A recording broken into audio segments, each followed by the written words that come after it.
नमस्कार साथियों, कैसे हैं आप सब। संडे सुबह 7 बजे मोटिवेशन मंत्रा में आप सबका स्वागत है। मुझे उम्मीद है कि आप सब इंतज़ार कर रहे होंगे आज के मोटिवेशनल सेशन के लिए। और आज मैं आपसे कमाल की किताब के बारे में बात करने जा रहा हूं जिसका नाम है as a man thinketh. James Allen की लिखी हुई किताब है और 1903 में 19वीं सदी के महान दार्शनिक जेम्स एलन ने ये किताब लिखी। आपको बता दूं, मात्र 36 पेजेस की ये किताब है और वो भी तब जब फॉन्ट साइज बड़ा है। मुझे लगता है कि छोटे फॉन्ट साइज में 15 से 20 पेजेस में ये किताब आ जाएगी। मेरे हाथ में ये किताब 2014 में लगी थी और तब से शायद इस किताब को मैं 3-4 बार से ज़्यादा पढ़ चुका हूँ। ये 7 चैप्टर्स में डिवाइडेड है। एक है थॉट एंड कैरेक्टर, एक चैप्टर है effect of thought on circumstances, एक चैप्टर का नाम है effect of thought on health and the body, एक चैप्टर का नाम है थॉट एंड पर्पस, एक चैप्टर का नाम है the thought factor in achievement, छठे चैप्टर का नाम है विजन्स एंड आइडल्स और 7वां चैप्टर है सेरेनिटी। और ये पूरी की पूरी किताब बात कर रही है मनुष्य के विचारों के बारे में। हम जो सोचते हैं उससे हमारा फ्यूचर शेप ले रहा होता है, हमारा भविष्य आकार लेता है हमारे विचारों से। इस किताब का थीम पॉइंट यही है। किताब की शुरुआत में एक कमाल की पोयम है जहाँ से मैं अपनी बात शुरू करता हूँ। किताब मेरे पास इंग्लिश में है।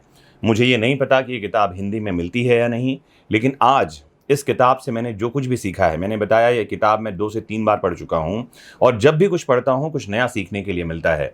आज के इस लेक्चर में मैं आपको इस बुक से ही कुछ कमाल की सीखें बताने वाला हूँ जो मैंने सीखी हैं। शुरू करता हूँ किताब के पहले पन्ने से और यहाँ एक पोयम है जो कहती है, mind is the master power that moulds and makes, and man is mind and everyone he takes. The tool of thought and shaping what he wills brings forth 1,000 joys and 1,000 ills. He thinks in secret and it comes to pass. He thinks in secret and it comes to pass. Environment is but his looking glass. तो जैसा कि मैंने बताया, James Allen 1903 में जब ये किताब लिख रहे थे उस समय वो पहले ही एक महान दार्शनिक और लेखक के रूप में मशहूर थे। As a man thinketh Bible की एक कहावत पर आधारित है जिसमें लिखा है कि इंसान जो मन में सोचता है भविष्य में वह वैसा ही बनता जाता है। इसमें लेखक ने बताया है कि हमारे विचारों का हमारे जीवन पर कैसा प्रभाव पड़ता है, क्या प्रभाव पड़ता है। वे ये भी बताते हैं कि किसी व्यक्ति का जीवन उसके विचारों से कैसे जुड़ा होता है। ये किताब 1903 में ज़रूर लिखी गई थी, लेकिन मुझे लगता है कि आज भी ये सार्थक है और आज के समय में भी इसकी प्रासंगिकता है। व्यक्ति जो भी अपने विचार मन में लेकर आता है और लंबे समय तक रखता है, उसके बारे में सोचता है, वैसा ही बनता जाता है। लोग अपने आप को उन विचारों से ही बनाते हैं जो मन में रखते हैं, उन्हें बढ़ावा देते हैं। विचार ही इंसान के चरित्र को बनाते हैं और फिर बाहरी परिस्थितियों को अपनी ओर आकर्षित करते हैं। जैसा कि मैंने बताया, ये किताब कुल 7 चैप्टर्स में डिवाइडेड है। पहला चैप्टर थॉट एंड कैरेक्टर कहता है कि हम खुद के रचनाकार हैं। हमने कहावत सुनी होगी, जैसा हम सोचते हैं वैसा ही बनते हैं। यही बात धम्मपद में भी कहा है गौतम बुद्ध ने। यह सच भी है। हम जैसा सोचते हैं, जैसे थॉट रखते हैं, हमारा कैरेक्टर वैसा ही बनता जाता है। जैसे बीज बिना पेड़ के नहीं बन सकता, वैसे ही इंसान बिना सोच के नहीं बन सकता। यानी हम कह सकते हैं कि सोच ही वो बीज है जिससे इंसान का जीवन रूपी पौधा या पेड़ बड़ा होगा या उससे निकलेगा। तो कहा जा सकता है कि कर्म जो है वो सोच का बीज है, आनंद और दुख उसके फल हैं। हम जैसा बोते हैं वैसा काटते जाते हैं। अगर अच्छी सोच रखते हैं तो अच्छा और सफल इंसान बनते हैं, बुरा और नेगेटिव सोच रखते हैं तो इसके ठीक उलट होता है। इस भौतिक संसार में इंसान नियमों के साथ बड़ा होता जाता है। जैसी उसकी सोच बनती जाती है वैसा ही उसका जीवन बनता चला जाता है। सभ्य और देवताओं की तरह जो कैरेक्टर होते हैं वो जादू से पैदा नहीं होते। वे सब उन इंसानों के जीवन में घटते हैं जो ऐसे विचारों का बीज रोपण करते हैं। मतलब साफ है कि इंसान शैतान या भगवान खुद से ही बनता है। जब मन में गुस्सा, जलन, नफरत, बदला ऐसी सोच होती है तो इंसान वैसे ही शैतान जैसा बनता चला जाता है। जब मन में प्यार, खुशी, शांति आदि की मानसिकता होती है तो इंसान भगवान की तरह बनता चला जाता है। ऐसे लोगों की दुनिया में क्या वैल्यू होती है? हम सब जानते हैं कि ऐसे लोगों को इस दुनिया में पूजा जाता है, इसलिए हम खुद के मेकर और मास्टर कहलाते हैं। जो दूसरा चैप्टर है वो effect of thoughts and circumstances पर आधारित है। परिस्थितियों पर विचारों का प्रभाव क्या होता है। हमारा माइंड कहा जाता है एक बगीचे की तरह होता है। बगीचे को सुंदर बनाने के लिए उसमें उगी खराब घास, जिसे हम खरपतवार कहते हैं, वीड्स कहा जाता है, उसे हटाना होता है। जंगली जानवरों को बाहर ही रोकना होता है। पौधों को पानी देना होता है, उनमें खाद डालना होता है, कुछ को काट कर तराशना पड़ता है और सबसे बड़ी बात, लगातार बगीचे का ध्यान रखना पड़ता है, अवेयर रहना होता है। बिल्कुल इसी तरह हमारा माइंड भी देखभाल की डिमांड करता है। हमारे माइंड में जो निगेटिव विचार उपजते हैं, आप इन्हें कह सकते हैं खरपतवार। जो बाहर से आने वाली नकारात्मक भावनाएं हैं, नकारात्मक विचार हैं, नकारात्मक खबरें हैं, इन्हें आप जानवरों की तरह देख सकते हैं जो किसी गार्डन को खराब कर सकते हैं। तो कहा जा सकता है कि हमारा मन एक ऐसे बगीचे की तरह है जिसमें फूलों की खेती करनी पड़ेगी, खरपतवार तो अपने आप ही उगेंगे। जो तीसरा चैप्टर है, ये effect of thoughts on health and body, इसके बारे में है कि स्वास्थ्य और शरीर पर विचारों का क्या प्रभाव पड़ता है। कहा जाता है कि हमारा शरीर हमारे मन का गुलाम है, अलादीन के चिराग वाले जिन्न की तरह। यह माइंड की हर बात मानती है, चाहे इसे जो भी हुक्म दिया जाए। अगर आप इसमें बीमारी वाले थॉट डालेंगे तो यह शरीर अपने आप में बीमारी को पैदा कर लेगा।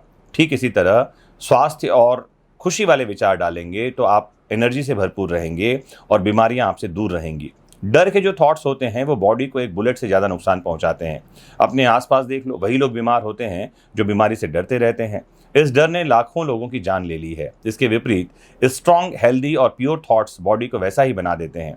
हमारी बॉडी बस एक इंस्ट्रूमेंट है और ये माइंड जो है, इसमें जैसे बीज बोएंगे, जैसे विचारों के बीज बोएंगे, वैसा ही ये बनता जाता है। हम सोचते हैं कि हम डाइट चेंज कर लेंगे तो बॉडी चेंज हो जाएगी, लेकिन आपको बता दूं, अगर विचारों को बदल लेंगे तो शरीर बदलना शुरू कर देगा। चौथा चैप्टर विचार और उद्देश्य यानी थॉट एंड पर्पस के बारे में है। इस चैप्टर में जेम्स एलन कहते हैं कि जब तक थॉट्स के साथ कोई पर्पस या उद्देश्य नहीं होता, तब तक कोई भी सक्सेस नहीं मिल सकती। हमारे आसपास के लोग बड़ी बड़ी बातें तो करने लगते हैं, लेकिन अगर उनके जीवन में कोई गोल नहीं है, उद्देश्य नहीं है, तो यकीन मानिए उनका जीवन कहीं नहीं पहुंचेगा। हर इंसान के मन में एक पर्पस होना चाहिए और उसके पास उसे हासिल करने का प्लान भी होना चाहिए। सारे थॉट्स सेंट्रलाइज करके ऐसा एक पर्पस बनाया जा सकता है जो हमेशा आपको पॉजिटिव रखे, और आपका पर्पस स्पिरिचुअल हैप्पीनेस हो सकता है और उससे ही आपको खुशी मिलती रहेगी। कोई फिजिकल ऑब्जेक्ट जैसे मिलियनेयर बनना या 6 पैक एग बनाना या जीवन में कोई गाड़ी या घर खरीदना आपके जीवन का कोई भी उद्देश्य हो सकता है। अगर ये उद्देश्य है तो आपके जीवन में पॉजिटिविटी रहेगी, और यकीन माने अगर आप इसमें विचारों के सकारात्मक बीज बोते रहेंगे तो आप एक ना एक दिन इसे हासिल कर लेंगे। पांचवां chapter the thought factor in achievement उपलब्धि पर विचारों के प्रभाव के बारे में बात करता है। ये कहता है कि हम जो कुछ भी हासिल करते हैं, जो कुछ भी हासिल नहीं करते, वो सब डायरेक्टली हमारे अपने थॉट्स के रिजल्ट होते हैं। हार और जीत दोनों ही हमारी रिस्पॉन्सिबिलिटी है। हमारी ताकत और कमजोरी, शुद्धता और अशुद्धता, ये सब हमारे मन से निकल कर आती है। इसमें न तो किसी और की जिम्मेदारी होती है, न ही किसी और की गलती, और न ही किसी और का प्रभाव। इसमें सिर्फ और सिर्फ हमारे विचारों का प्रभाव है। छठवां चैप्टर विजन्स एंड आइडल्स यानी दृष्टिकोण और आदर्श के बारे में बात करते हैं। इस चैप्टर में लेखक कहते हैं कि हम जो कुछ भी तरक्की देखते हैं वह किसी न किसी के विजन का परिणाम होता है। इंसानियत कभी अपने ड्रीमर्स को नहीं भूल सकती। वे वो लोग होते हैं जो हमारे आइडल्स होते हैं। ऐसे लोगों को विजनरी कहा जाता है, और विजनरी वे ही होते हैं जो दुनिया को एक खूबसूरत जगह बनाने का विजन रखते हैं। और यकीन माने कि जब आपके पास बड़ा विजन होता है तो आपकी जिंदगी में बड़े बदलाव आने शुरू हो जाते हैं। चैप्टर नंबर 7 सेरेनिटी यानी मन की शांति के बारे में बात करता है।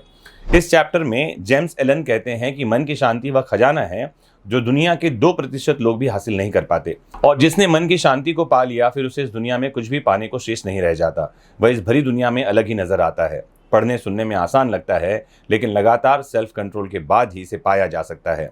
जब अंडरस्टैंडिंग बढ़ जाती है, प्रेम और अटैचमेंट में फ़र्क समझ में आ जाता है, जब मन से सेल्फिशनेस फीलिंग खत्म हो जाती है, तब यह जान पाते हैं कि मैं और तू, अपना पराया, ये सब एक मिथ है, और यहीं से जीवन में शांति की शुरुआत होती है। तो दोस्तों, जेम्स एलन की लिखी हुई एक शानदार किताब एज अ मैन थिंकेथ, जैसा आप सोचते हैं, इसका नाम हिंदी में होना चाहिए। इस किताब से कुछ काम की बातें आज मैंने आपके सामने बताई, आपसे चर्चा की, और मुझे उम्मीद है कि ये किताब आपके जीवन में एक सकारात्मक बदलाव ला सकता है। अगर आपको ये समझ में आ गया है कि आपके विचारों का बीज आपके जीवन रूपी पौधे को पेड़ में बदलेगा, और उसमें जब सफलता के पुष्प आएंगे तो उसकी सुगंध चारों ओर अपने आप फैल जाएगी।